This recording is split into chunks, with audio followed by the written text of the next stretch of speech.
హిందుత్వంలో వర్గం ఉంది కానీ మతం లేదు. ఎందుకు చెప్పండి?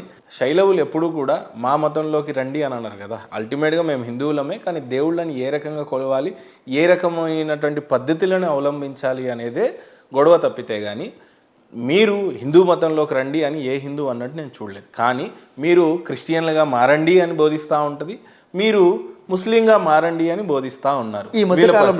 ఈ మధ్యకాలంలో వీళ్ళందరూ కూడా హిందువులుగా మారుతున్నారు, అమెరికన్స్ హిందువులుగా మారుతున్నారు, రష్యన్స్ హిందువులుగా మారుతున్నారు, హిందూ దేవతను వాళ్ళు కూడా ఆరాధిస్తున్నారు అని చెప్పేసి వైరల్ అవుతున్నాయి. అంటే హిందూ ధర్మమే అసలు, హిందూ మతంలోకి వచ్చేయాలి అని చెప్పేసి.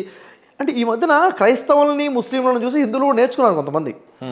వాళ్ళు మత మార్పిడి చేస్తున్నారు, మేము చేయొద్దు అని చెప్పి మేము కూడా చేయడం మొదలు పెట్టేశారు. యాక్చువల్గా ఇలా జరుగుతుంది, మనం చూసాం, మీకు కూడా తెలుసు, మీడియాలో ఉన్న వ్యక్తి మీకే ఎక్కువ తెలుసు ఉండాలి. యాక్చువల్గా ఖురాన్ ఏం చెప్తుందో చూద్దాం సార్. మత మార్పిడి చేయాలా, అసలు ఖురాన్ కోరుకుంటుంది ఏంటి? దాంట్లో ఖురాన్లో మీరు చూసినట్లయితే 7వ సూరా ఓపెన్ చేయండి, 35వ వాక్యంలో, పేజ్ నెంబర్ 204, 34వ ఆయత నుంచి ఉంది కదా అక్కడ. దీన్ని చదవమని చెప్తుంది 35వ ఆయత, అంటే 5వ లైను. ఆదము సంతానమా, కనిపించిందా సార్? 204వ పేజీ, 7వ సూరా, సూర్య ఆరాఫ్, 35వ వాక్యం.